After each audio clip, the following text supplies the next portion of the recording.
하나님 아버지 감사합니다. 더운 날씨입니다만 주께서 저희를 교회로 불러 모아 주셨으니 이 시간이 그냥 지나가는 시간이 되지 않도록 도와주시고 우리에게 말씀하시려는 하나님의 음성을 들으며 또 우리의 삶 속에 필요한 하나님의 그 힘과 지혜와 능력을 공급받으며 우리의 필요를 주께 말씀드리며 하나님의 충만한 은혜 가운데 들어가는 귀한 시간이 되도록 우리 모두를 인도하여 주옵소서. 예수 그리스도의 이름으로 간절히 기도합니다. 아멘. 시편 시리즈가 오늘로 이제 종결되게 됩니다. 특히 시편 제2권 이 부분을 우리가 지난 몇 주 동안 살펴보았는데 오늘 이 부분을 정리를 하고 아까 기도 시간에도 말씀드렸습니다만 우리가 이제 마태복음으로 넘어가서 다음 주부터 마태복음 시리즈를 새로 시작하게 될 것입니다. 시편은 무엇보다도 이 성도들의 그 기도 이것을 담고 있습니다. 이 이스라엘의 많은 백성들이 오랜 세월 동안 이 시편을 가지고 자신들의 그 기도와 간구를 하나님 앞에 말씀드렸고 또 그 기도를 통해서 하나님의 그 은혜 가운데 들어가는 그런 그 길이 되었던 것입니다.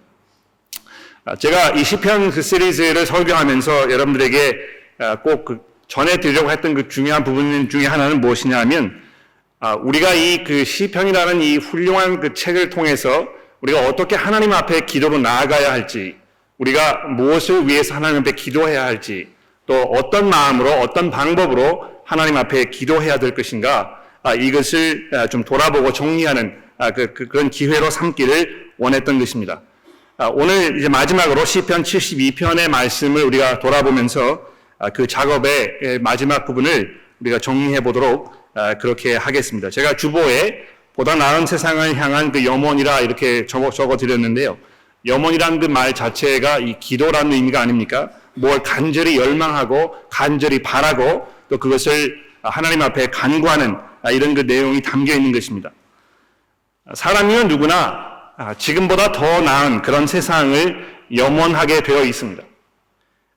많은 사람들이 그냥 이 어두운 암흑 시대에 살지 아니하고 우리의 그 가진 어떤 그 재능과 능력과 지혜와 이런 것들을 다 총동원해서 좀 더 나은 세상을 만들기 위하여 많은 사람들이 오랜 세월 동안 굉장히 많은 수고를 해온 것입니다.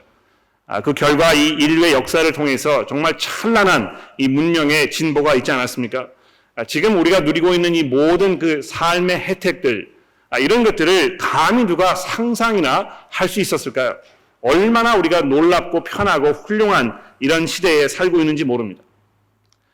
그러나 어느 한 구석에선가는요, 지금 우리가 살고 있는 이 세상이 충분하지 않다, 이러한 어떤 그 공허함 또는 이 만족스럽지 못함, 이런 것을 우리가 다 안고 살고 있는 것입니다.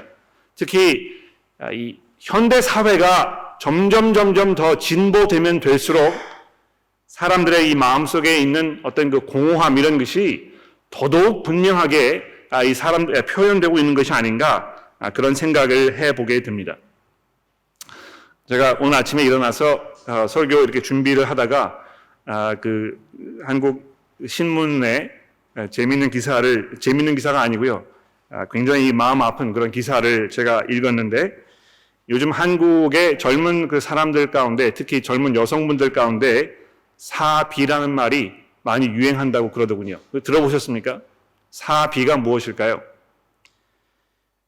비연애, 비결혼, 비섹스, 비출산. 이것이 한국에 살고 있는 많은 20대 여성들이 지금 주장하고 또 추구하는 이런 삶이라는 것입니다.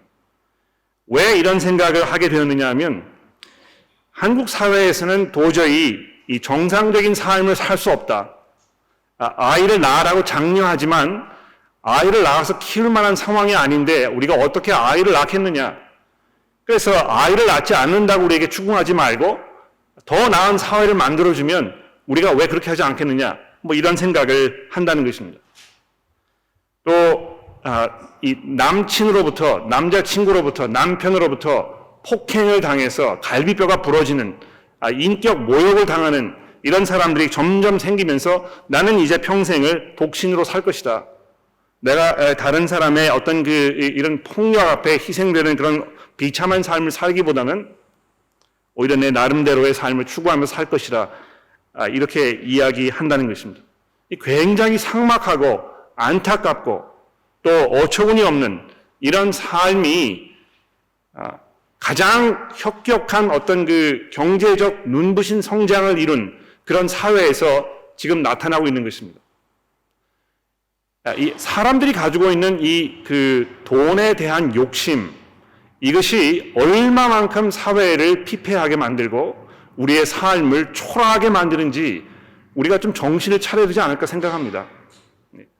이 경제 성장이라는 대의를 위해서 모든 것을 다 희생해야 한다는 어떤 그 경제 원리에 입각해서 사회 모든 구조를 재조정하고 마치 그것이 우리 삶의 가장 중요한 것인 것처럼 이렇게 몰아붙였던 어떤 그 한국의 경제 정책이 결국 이 사회의 이런 그 중요한 부분들이 붕괴되는 이런 결과를 가져오는 이런 현실을 보면서 통탄을 금할 수가 없는 것입니다.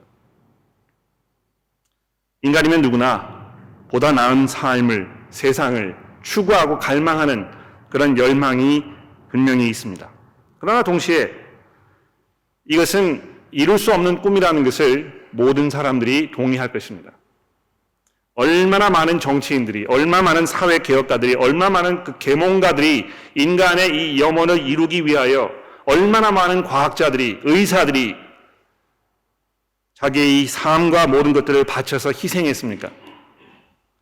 그러나 현실은 어떻습니까? 우리의 삶을 돌아보게 되면 사실 이 사회는 예전의 삶보다 그렇게 별로 좋아진 것이 없는 그런 현실인 것입니다. 비록 미국의 또 영국의 노예 제도가 사라지기는 했습니다만 역시 마찬가지로 사람들은 노예의 삶을 살고 있는 것처럼 보입니다. 제가 어제 나네임 수련회를 잠깐 다녀왔는데요. 거기에서 만난 한 형제와 자기 삶에 대해서 제가 잠깐 그 이야기를 들었던 적이 있습니다. 그 형제가 뭐라고 저에게 이야기했냐면 지금 내가 가지고 있는 그 직장 이것은 노예 제도와 별반 다른 것이 없다. 그 입사 조건이 무엇이었냐 하면 24/7 무슨 일을 하고 있느냐 하면 보험업계에서 이제 그 경제 이 시스템 이걸 돌리는 그걸 총괄하는 그런 일을 하고 있는데요. 이 컴퓨터 시스템이 고장이 나게 되면 이 모든 게 다 붕괴되기 때문에 항상 대기하고 있어야 하는. 그래서 시시때때로 전화가 오고 밤새 가서 밤새 작업을 해야 하는 이런 일이 비일비재한. 근데 그것을 어떤 연봉 패키지에 딱 묶어가지고, 이거 연봉을 이렇게 줄 테니까 이렇게 해달라고, 이렇게 계약을 맺어서 자기도 어쩔 수가 없다는 것입니다. 얼마나 많은 사람들이, 난민으로 이 세상을 정처 없이 떠돌고 있습니까? 미국의 대통령이 어떤 비리에 연루되어서 탄핵을 받는 이런 시대가 된 것입니다. 한국도 예외가 아닙니다. 얼마나 많은 대통령들이 대통령 임기를 마친 후에 비참한 말로를 겪고 있는지 우리가 볼 수 있지 않습니까? 한국 사회가 별로 그렇게 좋아지지 않아요. 점점 더 갈등이 심해지고 자기가 가지고 있는 그 주장, 어떤 그 철학, 원리, 원칙, 정치적 성향 이런 것에서 꼼짝하지 않으려는, 그래서 더더욱 갈등만 깊어지는 이런 비참한 상황이 우리 앞에 펼쳐지고 있는 것입니다. 우리 스스로 이 개인적인 삶을 돌아보아도 사실 별반 그렇게 다르지 않습니다. 그렇죠? 우리가 좀 더 열심히 살고 좀 더 이 좋은 직장에 다니고 내 자녀들이 좀 더 성공하는 이런 삶을 살면 내가 좀 더 행복하게 느껴질 것이라 하는 어떤 그 기대가 있습니다만, 사실 우리가 우리의 삶을 돌아보면 우리의 삶이 정말 공허하기 그지없고 많은 사람들이 외로움 속에 살고 있고, 그래서 이 교회를 찾아와서 어떻게든지 간에 어떤 그 공동체 안에 들어가려고 하고 내가 외로움을 느끼지 않으려고 하고 그래서 사람들에게 어떤 그 관계를 내가 기대하고 그러나 그걸 제공해주지 못했을 때 이 교회가 교회로서 역할을 하지 못한다는 어떤 깊은 원망이 자리하고 다른 교회로 옮기고 이런 일들이 자꾸 벌어지는 것입니다.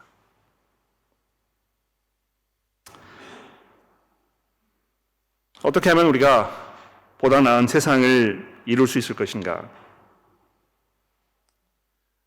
우리가 아무리 머리를 맞대고 현재의 이 정치 상황에 대해서 우리의 의견을 피력하고 어떤 특정 정치인을 공격하고 비난하고 비하하고 이렇게 해봐야 달라지는 것이 아무것도 없는 것입니다.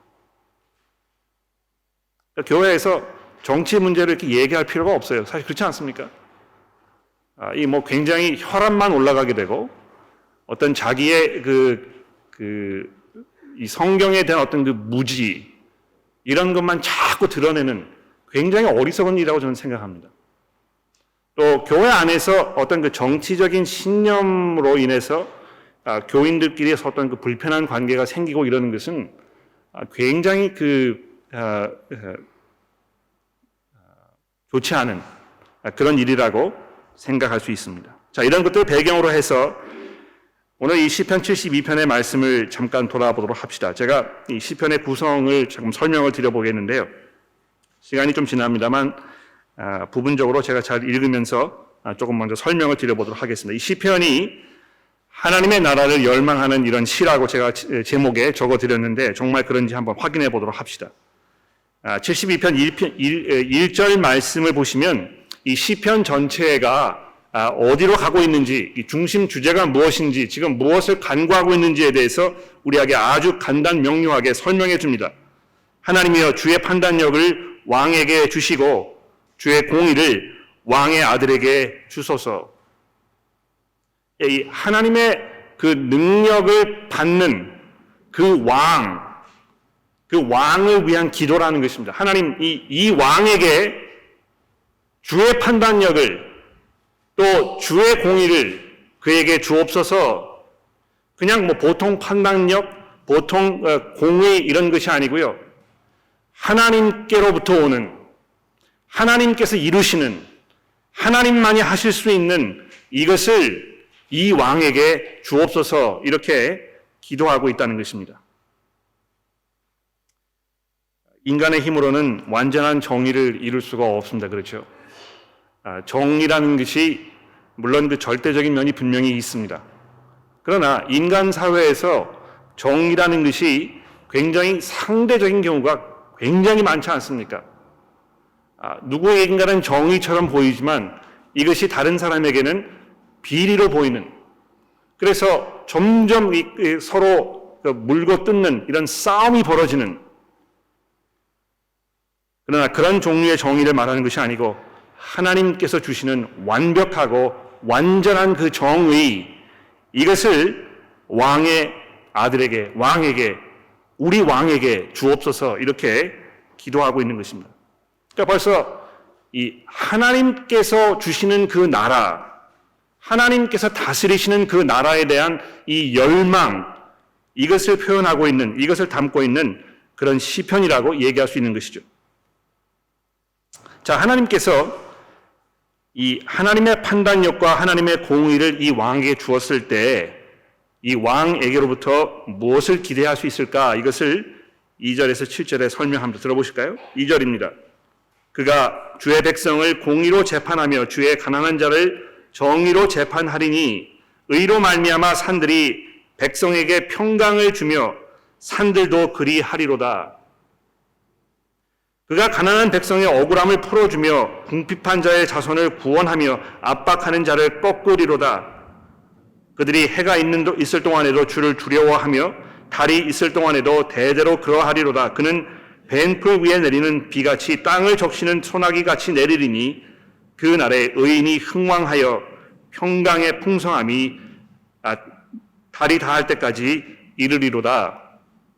자, 이렇게 하면서 이 하나님의 능력을 받은 이 왕이 다스리고 통치할 때에 사람들이 무엇을 기대할 수 있을 것인가? 이것을 설명하고 있습니다. 특히 이 3절에 보십시오. 의로 말미암아 산들이 백성에게 평강을 주며 작은 산들도 그리하리로다. 그러니까 하나님께서 지금 그 왕을 주셨는데요. 그 왕이 하나님의 능력으로 세상을 다스리니까 어떤 일이 벌어지는 것입니까? 모든 자연들이 자기의 역할을 제대로 감당하면서 사람들에게 필요한 이 모든 것들을 제공하여 주는 이런 변화가 일어나는 것입니다. 지금 호주 전체가 산불 때문에 정신을 못 차리고 있잖아요. 그 뉴스에 비치는 그 영상을 보면 정말 메마를 대로 메마른 그 목말라 죽은 짐승의 뼈가 먼지처럼 부스러질 것 같은 이런 그 엄청난 메마름 속에서 그 땅이 곡식을 내지 못하는, 먹을 것이 없어서 그 죽어버리는 그 짐승들이 아주 멀리 퍼져 있는 이런 그 끔찍한 상황을 생각해 보십시오.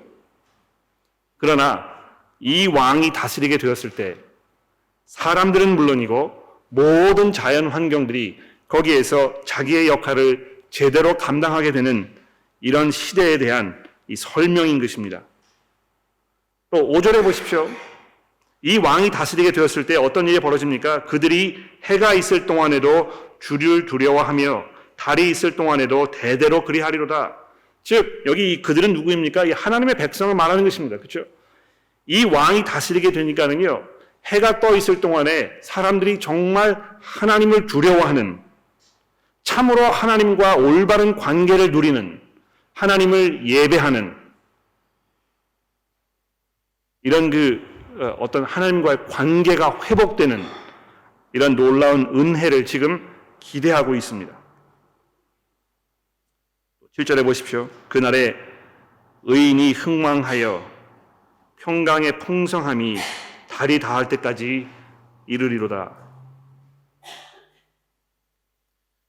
우리 세상은 의인이 흥망하는 세상은 아닙니다. 그렇죠? 특히 제가 이제 얼마 전에 한국에 다녀온 분하고 이야기를 나눴는데요. 한국에서는 도덕적으로 양심적으로 법을 지키면서 사업할 수 없는, 도무지 정상적인 방법으로는 이익을 남길 수 없는 그런 경제 체제가 되어 있다는 것입니다. 그래서 모든 사람들이 다 법을 어기고 또 그것이 당연한 것인 것처럼 여겨지고, 그래서 신앙인들도 이것이 잘못인 것을 알면서 어쩔 수 없이 이 불법 행위를 해야 하는, 그래서 결국은 의롭게 사는 사람들이 피해를 보는 이런 상황이라는 것입니다.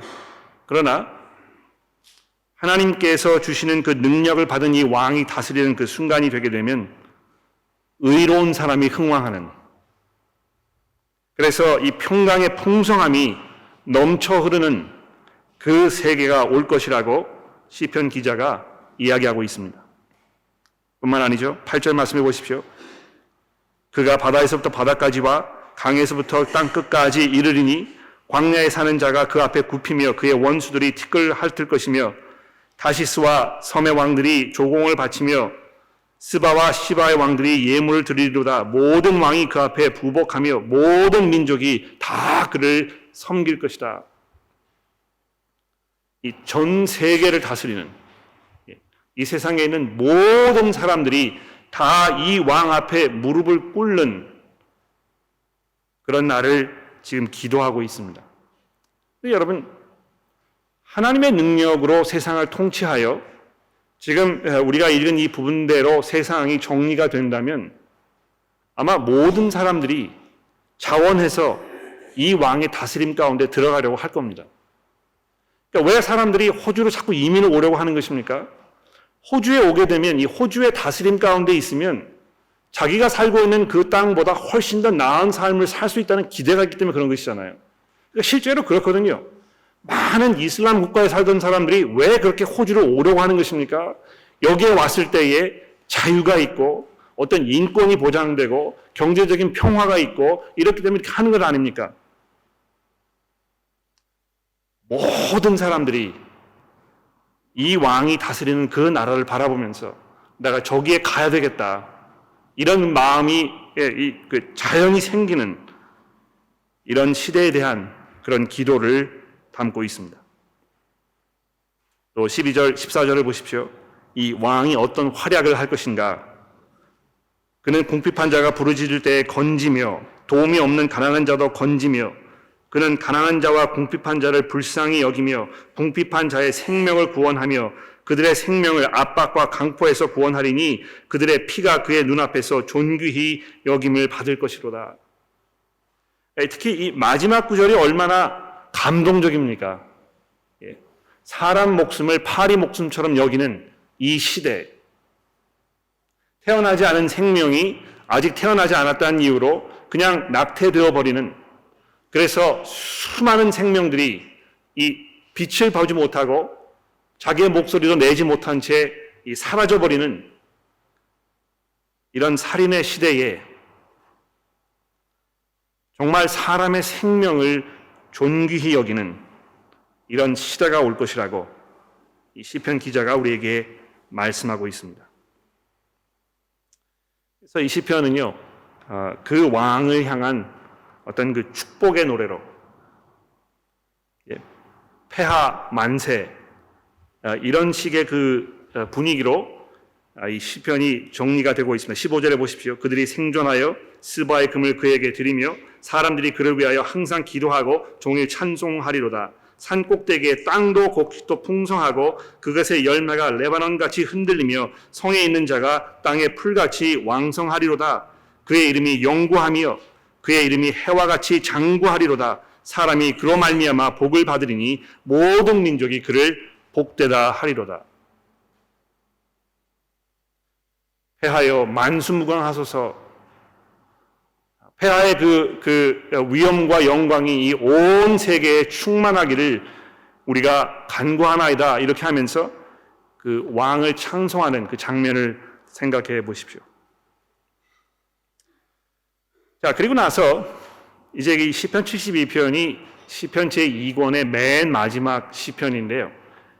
이 시편 2편 제2번째가 이렇게 이제 결론을 맺고 있습니다. 18절입니다. 홀로 기이한 일을 행하시는 여호와 하나님 곧 이스라엘의 하나님을 찬송하며 그 영화로운 이름을 영원히 찬송할지어다. 온 땅에 그의 영광이 충만할지어다. 아멘 아멘. 이새의 아들 다윗의 기도가 끝나니라.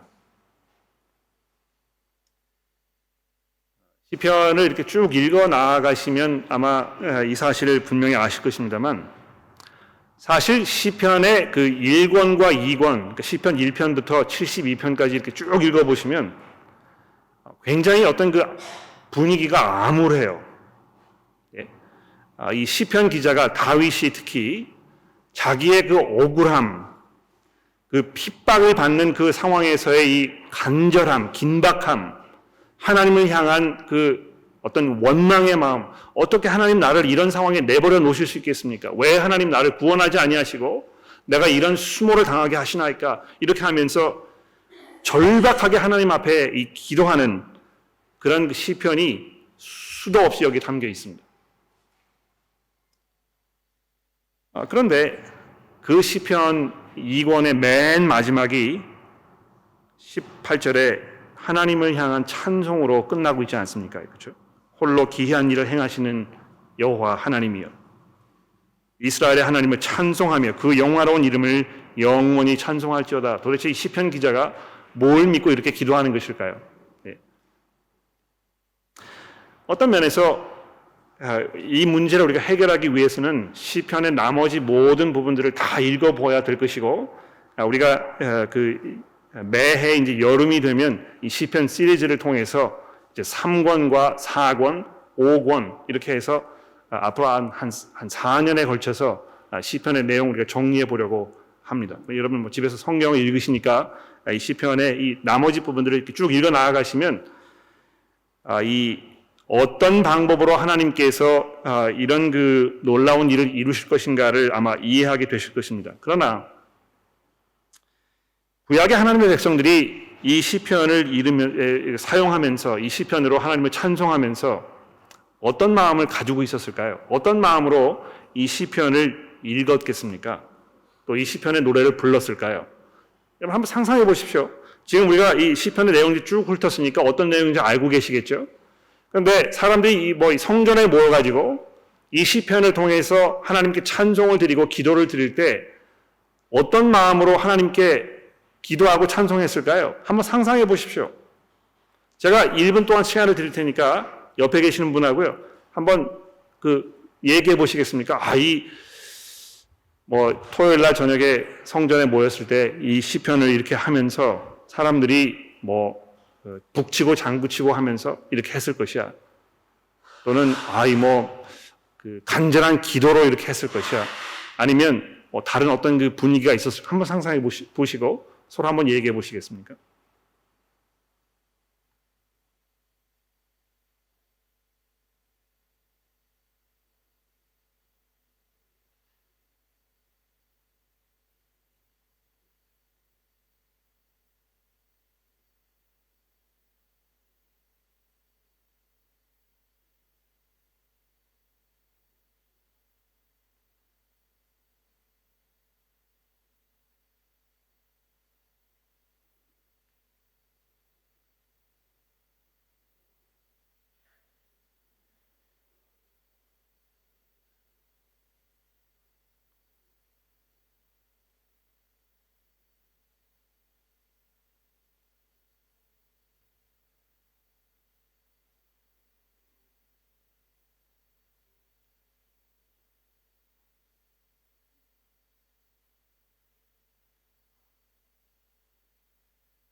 네, 더 시간을 드릴 수가 없는데 죄송합니다.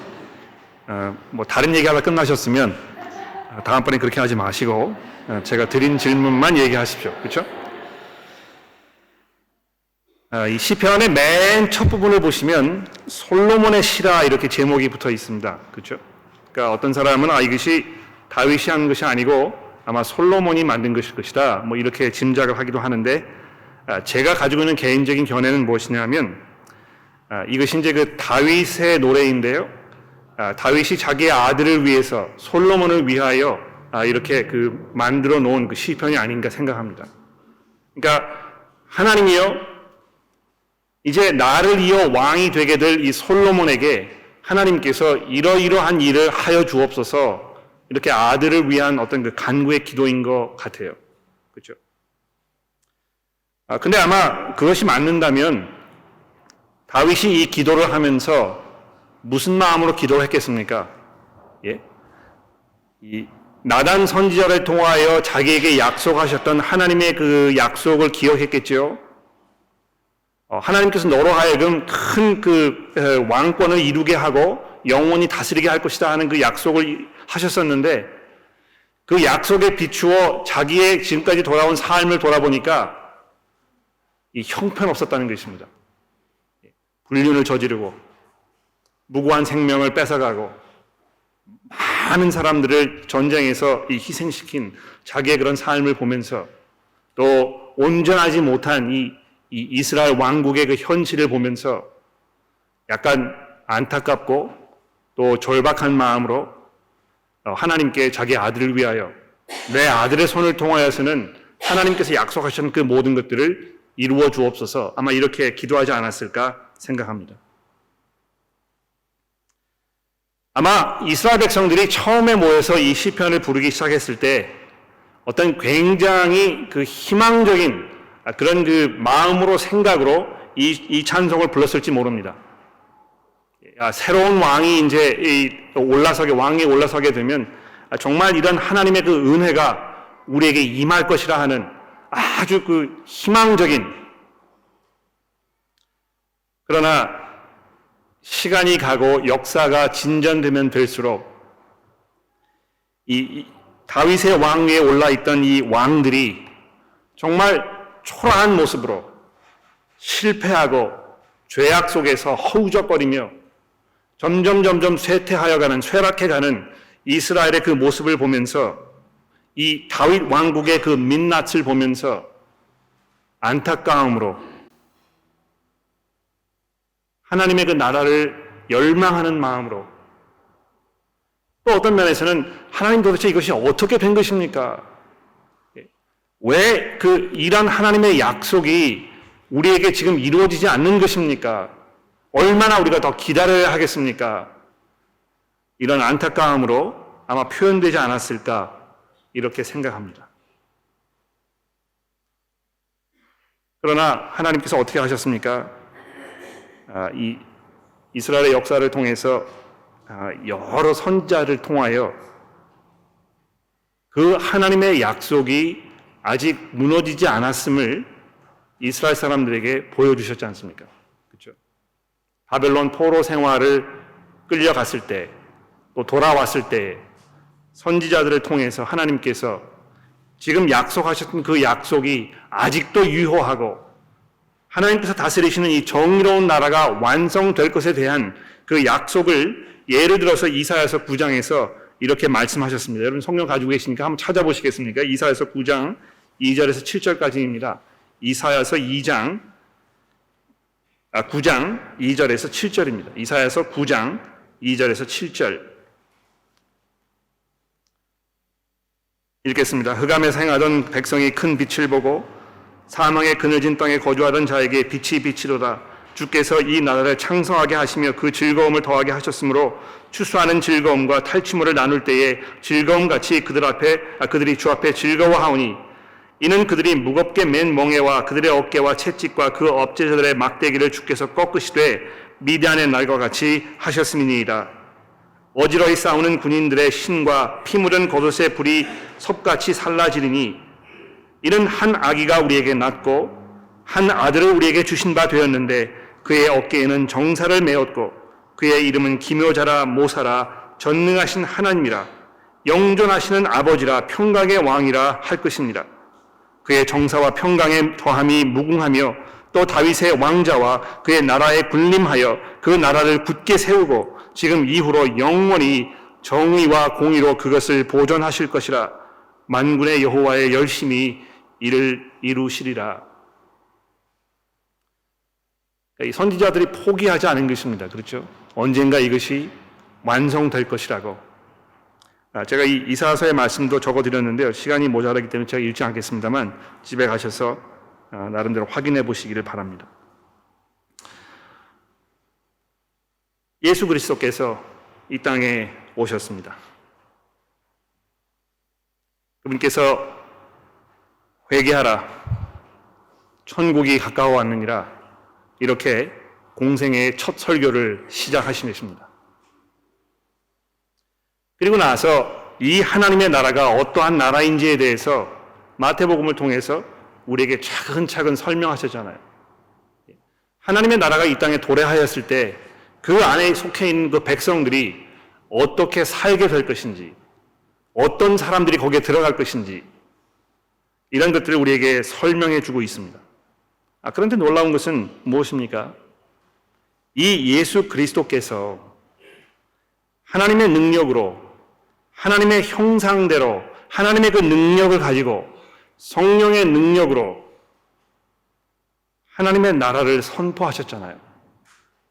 또 그 나라가 어떠한 나라인지를 당신의 그 사역과 그 가르침을 통해서 우리에게 보여주신 것 아닙니까? 귀신들이 그 앞에 쫓겨나며 자기 멋대로 살던 세리가 회개하여 자기의 그 모든 불의를 다 고백하고 주 앞에 나오는, 가늠하며 평생 엉망진창의 삶을 살았던 한 여인이 예수 그리스도 앞에 나와서 자기가 죄인임을 고백하고 이 하나님과 화해하는 그런 장면이 성경에 우리에게 설명되고 있는 것입니다.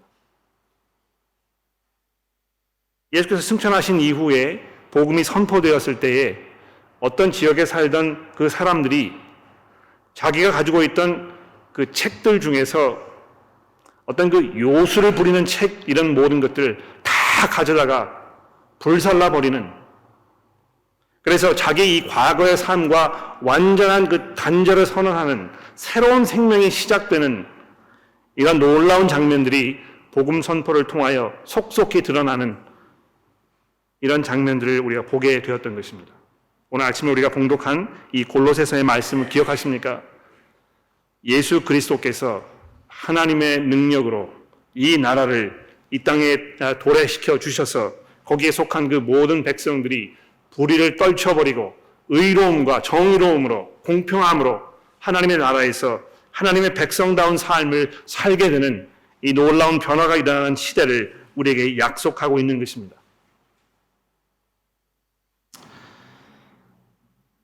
이 시편을 우리가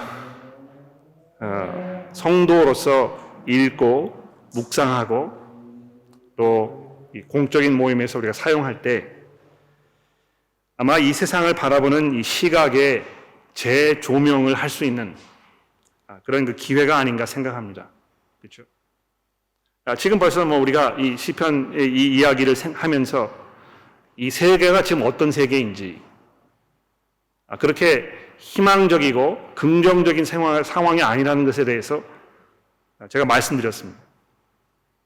하나님께서 이 생각해 놓으셨던 그 하나님의 나라와는 너무나 격차가 벌어지는 이 앞뒤가 잘 맞지 않는 틀어져 있는 이런 세상을 우리가 다시 한번 인식하게 되는 그런 시각을 다시 갖게 되는 것입니다. 마치 우리 인간이 우리의 힘으로 완전한 세상을 이룰 수 있는 것인 것처럼 열심히 공부하고 열심히 일하여 많은 것을 이루어내고 그렇게 해서 우리의 이름을 세상에 떨치고 사람들로부터 칭송을 받고 이렇게 하는 것이 마치 하나님의 그 영광을 돌리는 것처럼 많은 분들이 오해하시는 것 같아요. 그래서 이 할아버지 할머니들께서 손주들 위해서 기도할 때 축복의 기도를 하시면서 우리 손주들을 통해서 정말 많은 복이 많은 사람에게 임하게 해달라고 우리가 이렇게 흔히 기도합니다. 그러나 인간이 이 세상에 발휘할 수 있는 영향력이 그렇게 많지 않습니다. 그렇지 않습니까? 미국의 대통령도 별 수 없어요. 지금 중국에서 그 전염병이 막 벌어지고 있는데요. 이 세상에 가장 많은 권력을 가지고 있다고 하는 미국 대통령도 별반 손 쓸 수 있는 방법이 없는 것입니다. 그렇죠? 호주에 이렇게 엄청난 산불이 지금 벌어지고 있는데요. 호주의 수상도 손 쓸 방법이 없어 어떻게 하겠습니까? 그 누구도 이 세상을 자기의 힘으로 사람의 힘으로 변화시킬 수 없습니다. 굉장히 절망적이죠. 그렇죠? 그래서 여러분과 저는 우리의 이 세상을 바라보면서 하나님 앞에 무릎으로 기도하며 주의 나라를 간구해야 할 것입니다. 우리가 잠시 후에 주기도문을 할 텐데요. 주기도문에 뭐라고 말씀하고 있습니까? 하늘에 계신 우리 아버지요. 아버지의 이름이 거룩히 여김을 받으시오며 아버지의 나라가 임하시오며 아버지의 뜻이 하늘에서 이루어진 것처럼 이 땅에 이루어지게 하옵소서. 이것이 우리 성도들의 염원이고 기도입니다. 그러나 마지막 한 가지로 우리가 이런 염원을 가지고 이런 기도를 하나님 앞에 드릴 때에 우리 삶 속에 발견되는 불의가 혹시 없는지 돌아보아야 할 것입니다. 한때 호주 국회의사당에서 국회가 열릴 때마다 맨 첫 시간에 이 주기도문을 외우는 그런 일이 있었습니다. 지금도 아마 그런 걸로 제가 알고 있는데 한때 이거 계속 해야 되는 것이냐에 대한 굉장히 많은 논란이 있었습니다. 우리가 기독교 국가도 아니고 우리가 모여 있는 그 정치가들 중에는 하나님을 인정하지 않는 사람도 그렇게 많은데 이런 기도를 하는 것이 무슨 소용이 있겠느냐? 쓸데없는 일이다. 그만하자. 굉장히 많은 논란이 있었습니다. 근데 저는요, 그것이 좋은 일이든 좋지 않든지 간에 호주에 있는 정치인들이 이런 기도를 한다는 것 자체가 굉장히 놀랍기도 하고 우스꽝스럽기도 합니다. 왜 그렇습니까? 정치인들이 아버지의 나라가 임하시오며 아버지의 뜻이 하늘에서 이루어진 것 같이 이 땅에도 이루어지다 기도하면 자기들에게 어떤 일이 벌어지겠습니까? 자기의 삶 속에 있는 그 모든 비리들, 그 탐욕들, 권력을 향한 그 야욕들, 다른 사람을 내려보고 업신여기는 이 거짓말을 밥 먹듯이 하는 정치인들의 이런 작태를 보면서 주의 나라가 임하게 해달라고 기도하는 이들의 이 무지와 어리석음 통탄할 수밖에 없는 것입니다. 그러나 똑같은 것이 아마 우리에게도 적용될 것입니다. 정말 우리가 하나님 앞에 하나님의 나라가 임하게 해달라고 올바른 정신으로 간절한 마음으로 기도할 수 있는지, 우리가 그러한 모습으로 살고 있는지, 내가 정말 정의롭게 정의를 추구하면서 내가 공평으로 사랑으로 정의로 나의 삶을 살고 있는지, 이런 것을 우리가 돌아보아야 할 것입니다. 우리가 불완전하고 또 때로 죄 가운데 살고 있어서 이렇게 할 수 없을 것이라는 그런 두려움이 우리의 마음속에 분명히 있습니다만, 하나님께서 우리에게 주신 그 약속은 무엇입니까? 예수 그리스도께서 재림하시는 그날 우리의 이 부족한 모습을 그분의 그 영광스러운 모습으로 순식간에 그 인류의 역사를 통해서 누구도 이룰 수 없었던 그 놀라운 순간적인 변화가 눈 깜짝할 사이에 우리 가운데 일어나게 될 것임을 성경이 약속하고 있습니다. 우리가 그것을 바라보며 이제 주기도문으로 하나님 앞에 나아갑시다. 기도하겠습니다. 하늘에 계신 우리 아버지시여, 이름이 거룩히 여김을 받으시오며 나라가 임하시오며 뜻이 하늘에서 이루어진 것 같이 땅에서도 이루어지이다. 오늘 우리에게 일용할 양식을 주시옵고 우리가 우리에게 죄 지은 자를 사하여 준 것 같이 우리 죄를 사하여 주시옵고 우리를 시험에 들게 하지 마시옵고 다만 악에서 구하옵소서. 나라와 권세와 영광이 아버지께 영원히 있사옵나이다. 아멘.